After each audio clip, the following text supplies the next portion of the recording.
بيني وبينكم 4 سوايع وربع بزاف.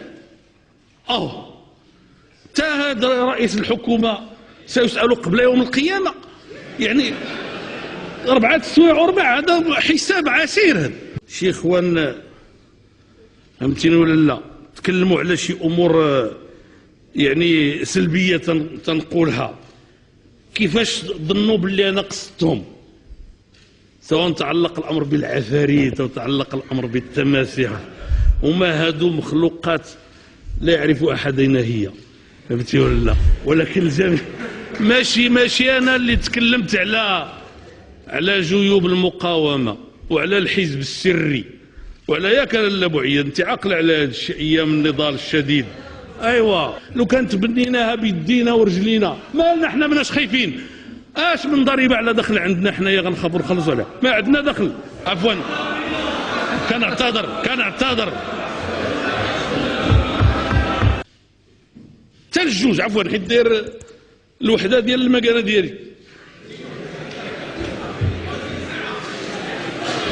خليني نكون معكم واضح، انا كنزيد ساعه ملي كنقراها. يلا ياسين. انا صراحه الصوت ديرونجاني، الصوت العالي ديرونجاني وما كتحكمش. بعد خاطر كتخوفني، كنتخلع، كنقول ما عرفتش غيدير. وراه هاد الهضره في راسك، عيت ما نقولها لك، عيت ما يا ربي يبقى مزيان. ما كتحكمش في راسك.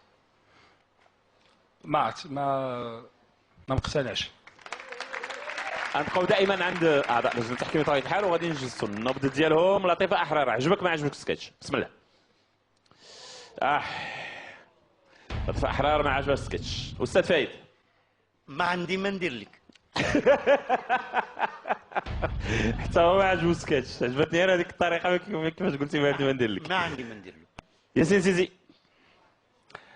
غير باش يغاردي اسبوار. على الله. طلب زهرك ياك ياسين. مازال ما قلتهاش. داكشي اللي قلت لك، نقول له طلب زهرك.